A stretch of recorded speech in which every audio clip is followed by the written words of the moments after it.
तुफान वारा पाऊस धारा मुळीन आम्हा शिवे तुफानातले दिवे. हल्ल्यावरती होती हल्ले, हल्ल्यावरती होती हल्ले, अभंग मुचे बाले किल्ले. तुफानातले दिवे आम्ही तुफानातले दिवे, तुफानातले दिवे आम्ही तुफानातले दिवे.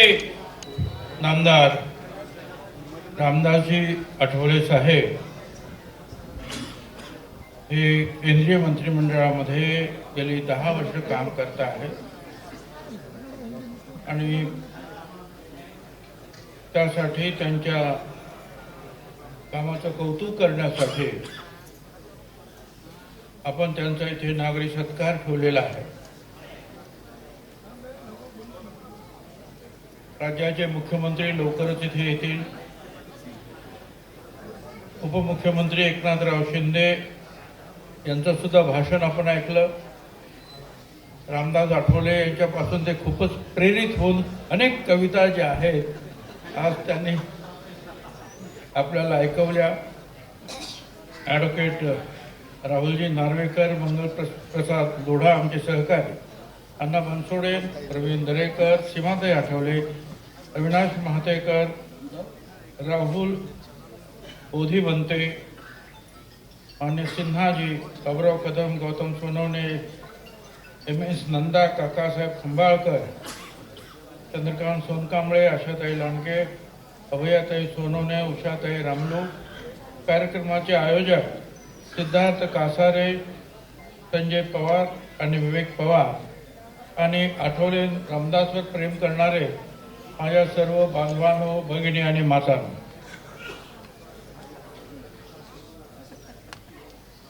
दहा वर्ष केंद्रीय मंत्रिमंडळात सतत राहणं ही सोपी गोष्ट नाही.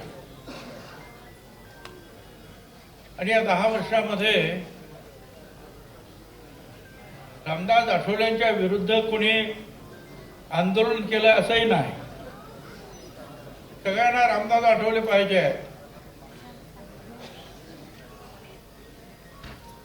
आपल्या सगळ्या गरिबांचे नेते आहेत आठवले, म्हणून त्यांना राज्यसभेत पाठवले. राज्यसभेत पाठवले म्हणून मोदी साहेबांनी त्यांना मंत्रिमंडळात बसवले. कधी कधी असं वाटतं तुमच्यासारखे आम्ही कविता करा. मला 2 माणसांचे आहेत ना, मी त्या युट्यूबवर पण पाहत असतो. एक रामदासजी आठवले आणि दुसरे लालू प्रसाद यादव. बस पण प्रसन्न होतं. जे बोलायचं ते बोलतातच, पण ते अशा शैलीत बोलतात. कोणी सगळे हसतात, पण त्याला तुला काय सार घ्यायचं ते सुद्धा ते सार ते घेतात. हा सोहळा माझ्यासाठी आज विशेष आहे, कारण उद्या भारतीय स्वातंत्र्य दिन आहे. आज आपला दशकपूर्ती सोहळा आहे आणि तिसरं म्हणजे आजच मोदी साहेबांनी आणि त्यांच्या सरकारने म्हणजे आपण सगळ्यांनी हे गॅझेट काढलेलं आहे. त्याच्यामध्ये जात गणनेचा उल्लेख करण्यात आलेला आहे. गेली अनेक वर्ष आम्ही याची मागणी करतो आहोत की जात गणना करा, जात गणना करा. शेवटी आज हे गॅझेट निघालं आणि त्याच्यामध्ये ज्या अनेक गोष्टी आहेत त्या 10 नंबरवर जात, अनुसूचित जाती, अनुसूचित जनजाती आणि जाती. मागच्या याच्यामध्ये जाती नव्हत्या. या वेळेला जे आहे त्यांनी जाती टाकलेले आहेत. म्हणजे त्यांनी मोदी साहेबांनी ही मागणी सुद्धा आपली मान्य केलेली आहे. या एवढ्या मोठ्या जागेवर जाणं काही सोपं नसतं, गंमत नसते. कोणी उठलं आणि गेलंय. माणूस कुठे पोहोचला यापेक्षा तो कसा पोहोचला त्या ठिकाणी हे जाणून घेणं महत्वाचं आहे. लहानपणी वडिलांचं छत्र केलं, आईनं जे आहे कष्ट करून संघर्ष करून रामदासजीनं मोठं केलं. तुम्ही बसताय का मी बसू? आणि या काळामध्ये त्यावेळेला सामाजिक आणि पुरोगामी चळवळीचं मोठं एक वातावरण होतं. विविध भाषणं ऐकताना, कार्यकर्त्यांना संवाद साधताना रामदास आठवले यांची जडणघडण झाली. 1972 मध्ये दलित पॅन्थरची स्थापना झाल्यानंतर त्यांनी या चळवळीमध्ये स्वतःला झोकून दिलं. दलित पॅन्थरच्या माध्यमातून त्यांनी महाराष्ट्राचा अक्षरशः कानाकोपरा पालथा घातला. कुठेही तिथे मिळेल तिथे भाकरी तुकडा खायचं. आता तर आपल्या मंत्र्यांना यांना त्यांना विमान आमकं तमकं काय काय त्यावेळेला काय होतं, कसं तरी पोचायचं, लोकांशी संपर्क साधायचा. आंबेडकरांच्या वस्ती म्हणजे आंबेडकरी वस्ती दलित वस्तीमध्ये ते गेले, लोकांशी संवाद साधला, कार्यकर्त्यांशी मोठ बांधली आणि संघटन उभं केलं. आणि ते बाबासाहेबांनी सांगितलं शिका, संघटित व्हा आणि संघर्ष करा. त्या रस्त्यावर जाण्याचं काम जे आहे ते रामदासजी आठवले यांनी.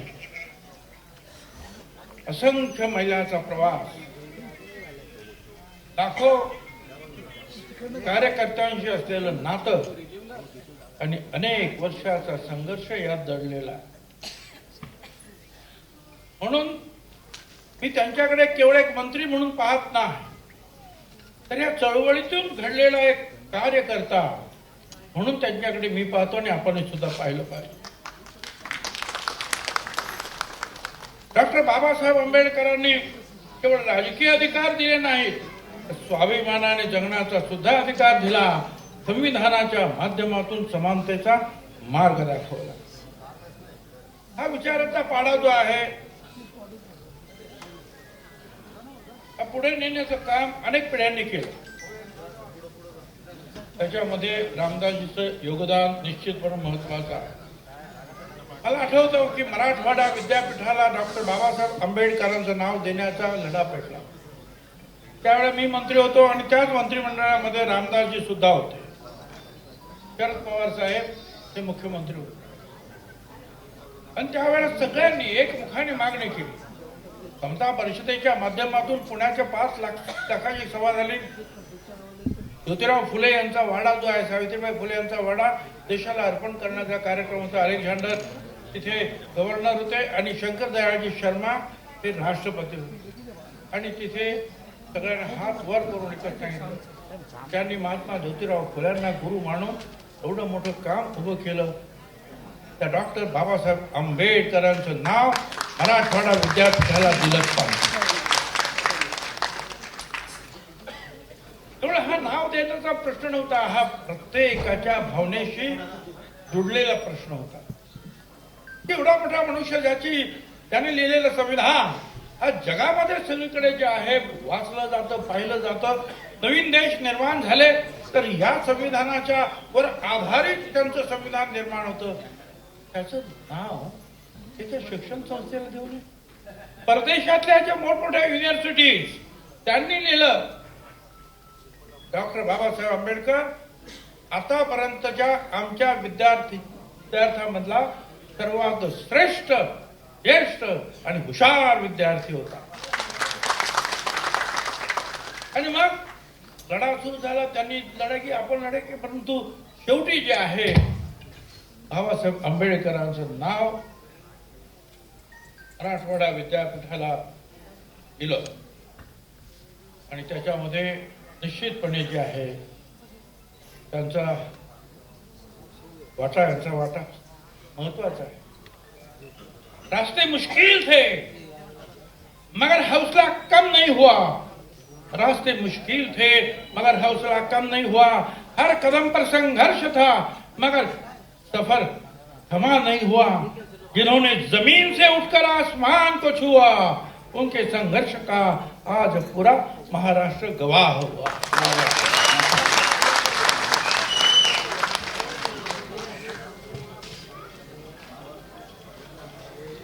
आठवले साहेबांचा राजकीय प्रवास काही सगळ्यांनी सांगितलं, आमच्या अध्यक्षांनी सुद्धा सांगितलं। विधानसभा सगळीकडे त्यांनी विधानसभा, विधान परिषद, राज्यसभा, लोकसभा सगळीकडे त्यांनी आणि मगाशी सांगितल्याप्रमाणे कविता तर प्रत्येक धन येतो, कविताच आपल्या सगळ्यांच्या वतीनं राज्याचे लाडके मुख्यमंत्री फडणवीस साहेब यांचं मी सुद्धा स्वागत करतो.